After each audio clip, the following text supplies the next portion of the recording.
Hi, this is Brad Smith from beersmith.com, and today I'm going to show you a little bit about how to develop a recipe kind of like the pros do. So I'm going to start with this recipe, which I got from Jeffrey McElfresh, and this is kind of how the pros do it. They do define recipes. Generally, the grain bill is defined in terms of percentages. In this particular recipe, the hops are not that important, not that significant.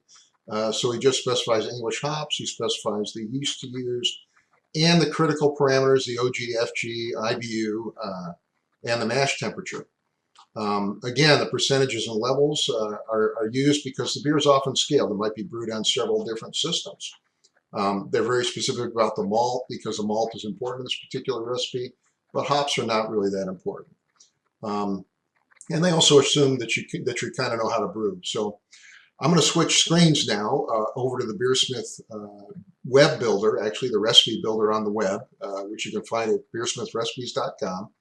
And I'm going to build this recipe out from scratch and show you how to use some of the tools in Beersmith to make this very quickly.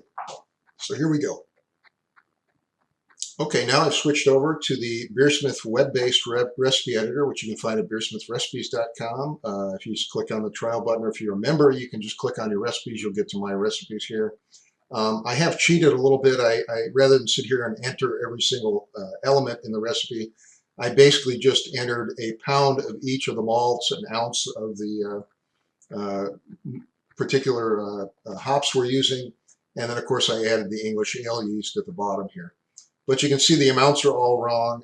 I've got it set up for my particular equipment profile, which is a Breweezy 10-gallon.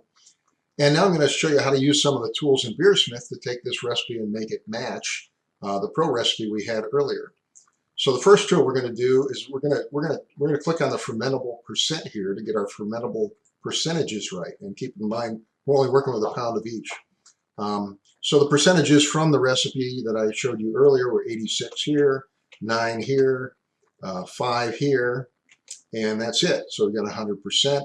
And you can see Beersmith has scaled all those amounts so they match up with my particular equipment profile. Although, again, we're still working with really, really small amounts of malt. The next tool I'm going to do, since I have so little malt in the recipe, is I'm going to scale up the gravity to match the gravity that I want in the target recipe.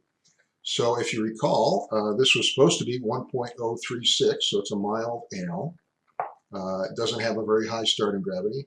So I'm just going to go in here and type in 1.036 and push OK. And now you can see all of the amounts are now scaled up to match my 10-gallon batch size. So instead of working with a pound of each, I'm working with 13 pounds of pale malt, crystal, etc., but maintaining the same percentages we had to start with, which is kind of cool. And then the next thing I'm going to do is adjust the bitterness to match the target for this particular recipe. In this case, they specified 15 IBUs, so I'm just going to type 15 into the box and push OK. And now my East Kent Goldings edition has been adjusted to match that. And that's basically it. I've pretty much matched the recipe as I wanted. If you want to, you can go in and specifically match. For example, they did specify in the particular recipe a mash profile, and in this case, they're looking for a mash in at a high temperature, so that would be equivalent of a full body profile. So I could go in here and pick a single infusion, probably a full body profile, or in my case, I'd probably do the brew in a bag because I'm working with a brew in a bag style system. So I'd go to a full body brew in a bag system, and you can see all the steps are added, and everything's been adjusted to my particular system. So that's basically it. I've got the recipe complete. If I want to now, I can click on brew steps. I do have unsaved changes. I'm going to save those before I print.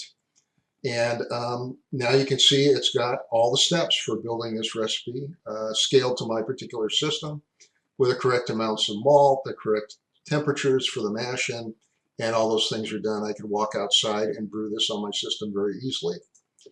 So that's how we take a pro recipe or a recipe specification that's kind of generic and scale it to match our particular set of equipment in Beersmith. You can do this with a desktop version. You can do it here on the web-based version. And of course, you can do this same thing from your mobile device just by logging in at beersmithrecipes.com using our web-based recipe editor. So thank you for listening. Again, if you go to beersmith.com, you can learn more about Beersmith, or beersmithrecipes.com, you can start your free 30-day trial of the web-based recipe editor shown here. Thanks again.